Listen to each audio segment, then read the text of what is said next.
안녕하세요. 누구나 줄 서는 식당의 사장님이 될 수 있다. 무패장사의 박호영입니다.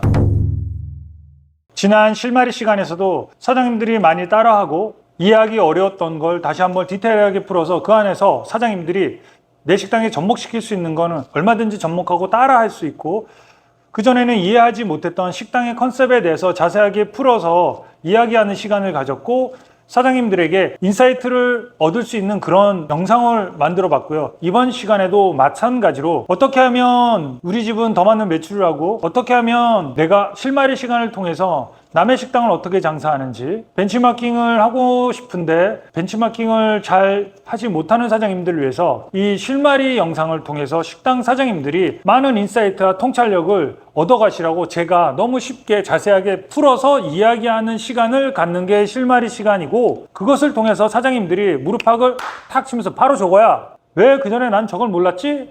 이 영상을 통해서 저렇게 풀어서 얘기해 주니까 금방 머릿속에 쏙쏙 들어오네. 이제 이해가 갔네. 이렇게 인사이트를 전해드리고 싶어서 만든 코너입니다. 제가 영상에서 자주 얘기하는 것이 있는데, 식당의 컨셉은 곧 식당 사장님의 생각을 드러내게 하라. 고객을, 우리 식당은 무엇을 잘하는지, 식당 사장님이 이 식당을 위해서 무엇을 하는지 계속 끊임없이 고객한테 알리고 드러내는 것부터가 식당의 컨셉의 출발입니다. 솔직히 이게 출발이기도 하지만 식당의 컨셉의 전부 다이기도 합니다. 그래서 컨셉을 공부하다 보면 굉장히 많은 분량의 외식에 관련된 컨셉을 공부를 할 수 있게 되는데, 교차점이 굉장히 많습니다.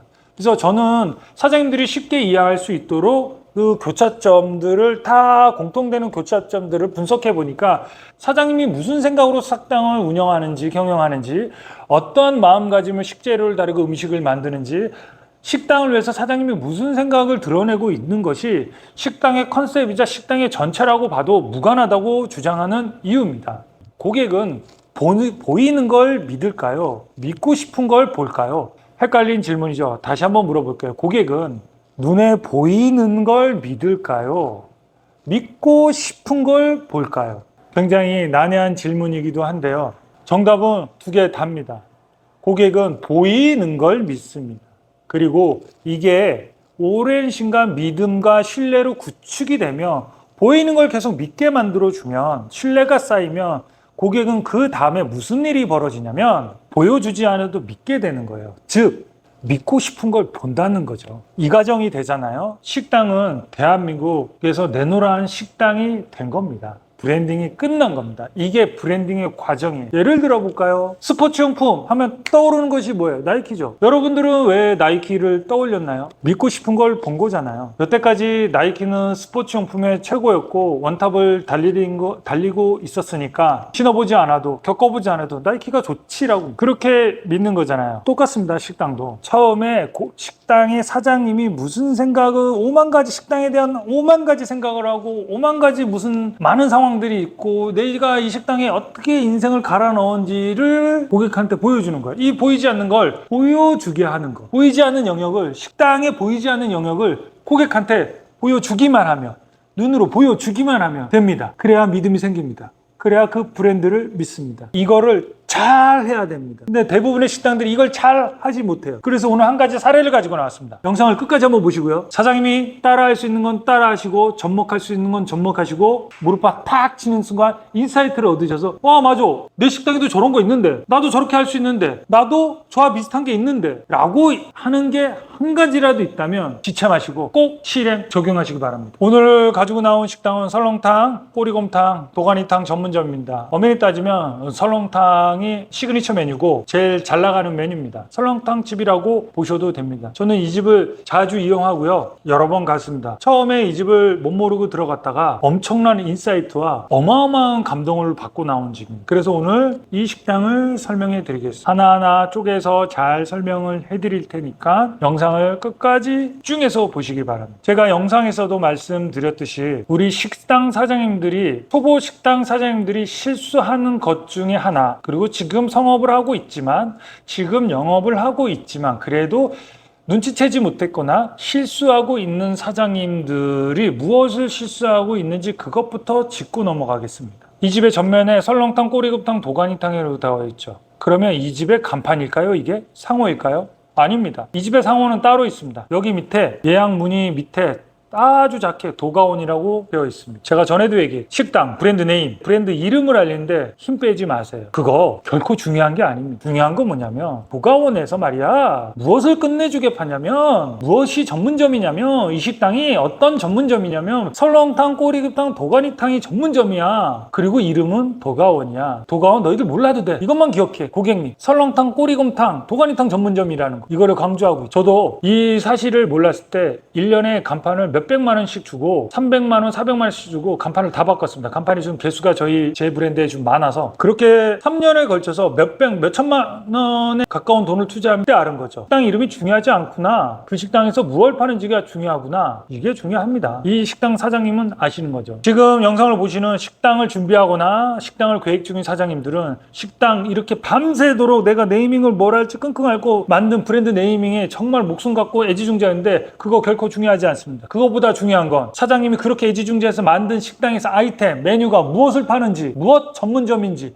이게 중요하다는 사실을 아셨으면 좋겠습니다. 그리고 말했죠. 그렇게 우리는 무엇을 파는 식당이야라고 전면에 떡 했으면 서브 타이틀로 좀 더 강조하는 큰 문구에는 쓰지 못하고 강조하고 싶은 거를 쓰는 것이 고객한테 더 많이 어필이 된다고. 이 집은 이렇게 써 있습니다. 저희 집 가마솥은 365일 끓고 있습니다. 간결하죠. 설렁탕, 꼬리곰탕, 도가니탕 서브 타이틀. 저희 집 가마솥은 365일 끓고 있습니다. 이 집은 이 모든 멘트가 식당 상호, 도가원보다 중요하지 않습니다. 이 식당 사장님은 안 거죠. 이 식당이 웨이팅이 있고 매일같이 줄을 서고 하는 식당인데 A급일까요? 아니요. 식당의 상권을 한번 볼까요? 식당의 상권은 이렇게 D급입니다. C급도 아니고 거의 D급에 가깝습니다. 논과 밭이 줄을 이룹니다. 그리고 이 도가원 근처에 상가 이렇게 하나의 도로변에 이렇게 상가 단지가 이렇게 있는데 여기에 상가가 땅이 많지가 않아요. 한 서너 개 정도밖에 안 됩니다. 밖에 안 되고 이렇게 큰 도로가 있지만 정차할 수 있는 그런 도로가 아니에요. 그리고 앞에 대단히 아파트 단지가 있습니다. 이 아파트 앞에 여기에 엄청나게 큰 상권이 존재합니다. 여기가 바로 A급 상권입니다. 월세도 비싸고 권리금도 엄청 비쌉니다. 오피스 상권과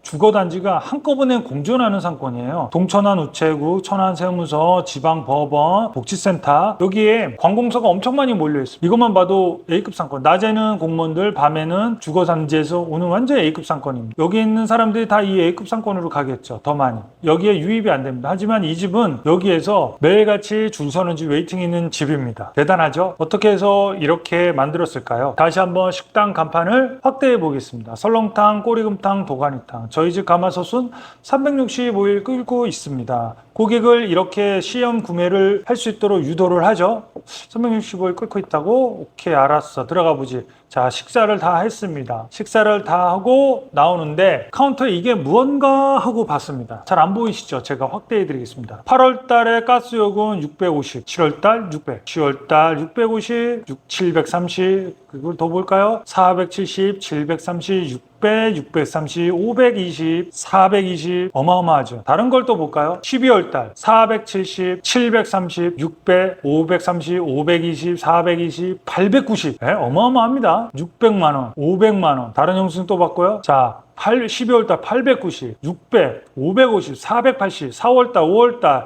470, 480, 690 어마어마하죠. 들어오기 전에 뭐라고 써 있었죠? 저희 집 가마솥은 365일 끓고 있습니다. 먹고 나가는데 가스 지로용지가 붙어 있습니다. 한 달에 가스 요금이 이만큼씩 낸다고? 890만 원? 거의 1000만 원 돈을 낸다고? 손님들이 계산하면서 이 지로용지를 보면서 무슨 생각이 들까요? 들어오기 전에 365일 끓고 있다는 그 문구를 보고 무릎파가 탁 튀겠죠. 와, 뻥이 아니네. 890만 원씩 낸다고? 그래서 그렇게 설렁탕의 육수가 지냈구나. 그래서 맛있었구나. 라고 느끼겠죠. 느끼지 못한 사장님들은 이거 보면서 다시 한번 무릎파가 쓰겠죠. 어쩐지 맛있더라. 물론 맛이 없다고 입맛이 맞지 않는 사람도 분명히 있을 거예요. 하지만 대부분의 사람들은 어떨까요? 어마어마하다. 다음 사진 한번 볼까요? 그런데 이 식당 사장님이 이것만으로도 부족해서 식당에 이렇게 써 있습니다. 저희 집 국물이 진국이 아니면 1억 원을 보상하겠습니다. 밑에 가로 열고 프림, 우유, 사골, 분말, 땅콩, 가루 등 일절 첨가하지 않습니다. 가로 닫고 도가원. 자기네 집 국물이 프림이나 우유, 사골, 땅콩, 가루 등을 섞어서 진국이 아니라면 1억 원을 보상하겠답니다. 한 달에 가스요금을 600, 700, 890만 원씩 내면서 그것도 모자라서 진국이 아니라면 1억 원을 보상하겠답니다. 쐐기를 박는 거죠. 나 진심이야. 눈에 보이지 않는 걸 보이게 한 거죠. 고객한테 눈에 보이지 않는 걸 지금 계속 어필하고 있는 거죠. 그냥 가마솥이 365일 끓고 있습니다. 이렇게만 썼다면 그냥 눈에 보이지 않는 걸 끓고 있다. 상상하게끔만 만들었는데 그걸 약속한 걸 근거로 제시한 거잖아요. 지금. 그러니까 눈에 보이는 걸 완전히 믿게 만드는 거죠. 이렇게 하셔야 돼요. 그래서 이 집의 국물은 이렇게 뽀얗습니다. 다른 집 국물과 차원이 다릅니다. 물론 맛도 진하고요. 제가 먹어본 사골 국물 중엔 최고로 진하고 정말 구수했습니다. 다시 정리를 해드리겠습니다. 눈에 보이지 않는 걸 보이게 하는 게 컨셉이다. 시작이다. 그게 가장 중요하다. 그래야 고객이 믿는다. 고객이 믿으면 신뢰가 쌓인다. 신뢰가 쌓이고 쌓이면 나중엔 보여주지 않아도 고객은 스스로 그 브랜드를 믿게 된다. 이것이 곧 브랜딩이다.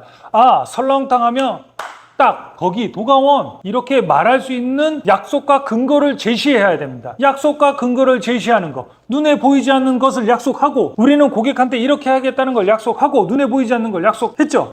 보이게 했죠. 눈에 보이지 않는 걸 보이게 하고 이 보이지 않는 걸 눈에 보이게 함으로써 고객한테 약속한 거죠. 약속한 거를 약속에 대한 근거를 제시했죠. 우리 365일 끓고 있어. 안 믿어? 가스요금 봐봐. 890만 원. 이제 믿겠어? 눈에 보이지 않는 걸 믿고 쐐기를 박죠. 그래도 국물 맛이 내가 첨가 물을 써서 사골 국물을 끓여서 진국이 아니라면 내가 너한테 고객님한테 1억 원을 배상할. 자, 이 국물이 그렇게 끓인 국물이야. 먹어봐. 했을 때 고객이 믿을까요? 안 믿을까요? 이걸 안 믿는 고객은 없겠죠. 대부분의 고객은 믿겠죠. 이겁니다. 실마리 코너에서 컨셉을 두 번째로 다루고 있습니다. 식당 무엇을 하는지, 식당 사장님이 무엇을 하는지 고객한테 드러내고 알려라. 보이지 않는 걸 고객한테 보여줘야 됩니다. 즉 보이지 않는 걸 보이게 하는 작업. 이 작업이 중요합니다. 그러기 위해선 식당은 고객한테 약속을 제시해야 됩니다. 우리는 무엇이야. 우리는 무엇을 해. 우리 식당은 이렇게 우리 식당 식재료는 이래 우리는 육수를 이렇게 끓여. 우리는 조리를 이렇게. 약속입니다. 약속을 제시하십시오. 약속을 제시한 건 눈에 보이지 않는 걸 보여주게 하는 역할도 합니다. 여기서 끝이면 안 됩니다. 눈에 보이지 않는 약속을 했다면 그 약속에 대한 근거를 제시해야 됩니다. 자, 브랜드는 고객한테 약속과 근거를 두 가지를 다 제시해야 그 약속에 대한 근거를 제시함으로써 고객은 그 브랜드를 신뢰하고 믿을 수 있는 마침표가 쾅쾅쾅 생깁니다. 그래야 누구를 데려가고 그래야 누구한테 소문을 내고 그래야 다른 사람도 데려가고 그 다른 사람도 또 다른 사람을 데리고 이렇게 890만 원씩 한 달에 가스요금을 내는 근거, 약속의 근거를 제시했다면 고객은 과연 그 브랜드를 불신할까요? 당연히 믿겠죠. 이래서 이 브랜드는 D급 상권에 가까우면서도 매일같이 줄 서는 식당입니다. 이 집을 한번 경험한 사람들은요, 도가니탕을 여기에서 먹고 설렁탕을 이곳에서 먹습니다. 저도 그렇습니다. 설렁탕이 생각이 날 때 차를 끌고 이곳으로 갑니다. 다른 집은 생각도 안 납니다. 약속을 제시했고요. 저한테 근거를 보여줬습니다. 더 이상 이 브랜드를, 이 식당을 저는 의심하지 않습니다. 그리고 제 머릿속엔 이런 것이 생겨났죠. 설렁탕은 도가원이야. 식당 컨셉이 얼마나 중요한지 아셨겠죠. 식당 사장님이 무슨 생각을 하고 있는지 고객한테 눈에 보이지 않는 걸 보이게 하는 게 얼마나 중요한지 이제 아셨겠죠. 따라 하시면 됩니다. 눈에 보이지 않는 걸 보여주게 해야 됩니다. 저도 처음엔 잘했던 게 아니고 누구나 다 처음은 있습니다. 저도 이런 과정을 정말 많은 실행과 수정을 통해서 결과를 얻었는데요. 저 같은 경우는 간판을 1년에 3번씩 바꿨습니다. 간판 개수가 많고 대형 간판이 많다 보니까 한 번 바꿀 때 300만 원 이상이 들 때도 있습니다. 이걸 1년에 한 번씩 했고 3년에 걸쳐서 하니까 1000만 원 이상이란 돈이 지출하게 되는데 그때서야 알게 된 사실 하나. 아, 식당의 이름은 중요하지가 않구나. 내가 이 식당에서 무엇을 하는지 무엇을 팔고 있는지를 고객한테 알리는 게 가장 중요하구나. 그게 먼저구나. 정리하겠습니다. 식당 컨셉, 사장님이 무엇을 하는지, 그 식당이 무엇을 하는지 눈에 보이지 않는 걸 고객한테 보여주는 연습을 하세요. 보여주세요. 고객한테 약속을 제시하세요. 보여줬다면 그 보여준 거에 결과값, 근거를 제시하세요. 식당은 고객한테 약속을 제시하고 근거를 제시하세요. 식당 컨셉의 가장 뿌리 깊은 콘크리트 같은 기본입니다. 식당 컨셉을 이렇게 잘 구축하는 사장님이, 그리고 잘 지키는 사장님이 성공할 확률이 높습니다. 자, 이 영상을 보시고 무릎팍을 탁 치거나 인사이트를 얻으시면 나도 식당에 저런 것쯤은 하나쯤은 있는데, 나도 하나쯤은 가지고 있는데 하는 사장님들은 고민하지 마시고 지금 당장 실행하시길 바라겠습니다. 영상이 도움이 됐다면 구독과 좋아요 잊지 마세요.